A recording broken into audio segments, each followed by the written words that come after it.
Let's talk about how large brands and factory conglomerates are going to be just fine with these new American Trump tariffs announced, and small brands, independent brands, even mid-tier brands, and especially independent factories, sustainable or circular factories, are completely.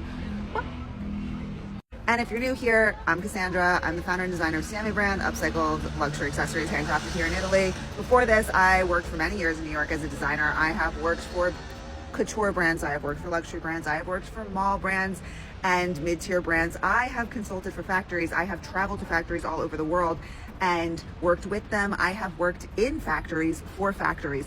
So I have truly been at every single part of the industry.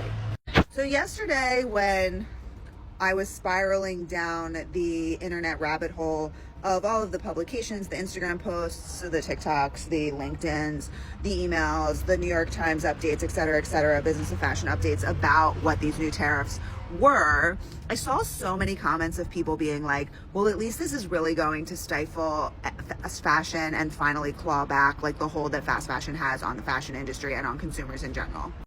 Let me tell you right now, it is not. It is not. It is going to have the opposite effect. We're all going to be paying more for the same shitty quality. Let me elaborate. Allow me a few minutes to elaborate, if you will.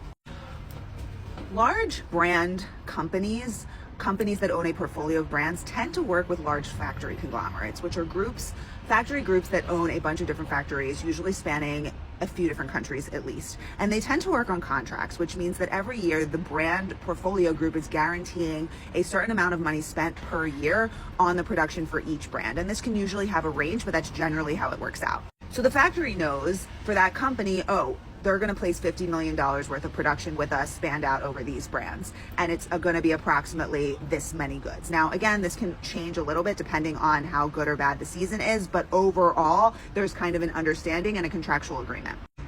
Now, what happens during times of economic downturn, and this happened during COVID definitely, and then with the first round of tariffs during the first Trump administration that primarily targeted Chinese-made goods, and many brands and companies then rolled out these China mitigation production strategies, is that the brand groups, conglomerate, and the factory groups got in a room together and they said, okay, we're going to make a new agreement and we're going to split the cost of these tariffs. So the brand's going to split half of the tariff cost and the factory's going to split half of the tariff cost, maybe by reducing the production price or taking it on as a credit or something like that.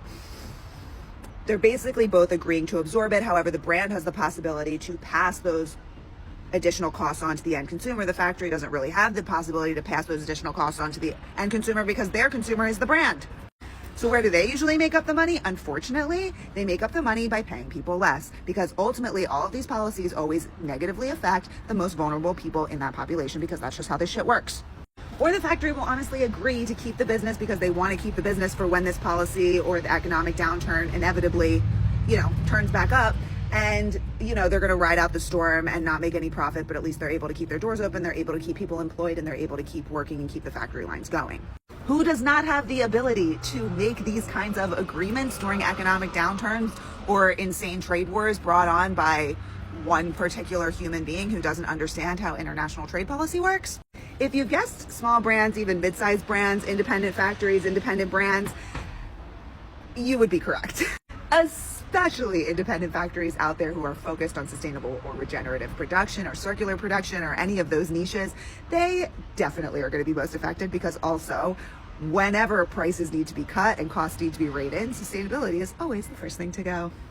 But ultimately it would take years and years and years to retool American factories or open American factories or have any sort of viable apparel manufacturing industry in the United States. So all of this is going to do is flatten the landscape for the apparel industry, the accessories industry, the fashion industry overall, make it a way less dynamic place, give you a lot less choice, raise prices for basically the same shitty quality of clothing, and consolidate the power in the marketplace to the big players who are able to ride out this storm, both at the production level and at the brand and selling to end consumer level. I have so much more to say on this topic, but this is a long video, so thank you if you have watched to the end. If you have any questions, drop them in the comments. Maybe it'll be my next video. I am definitely not done on this, but for now, ciao from Firenze.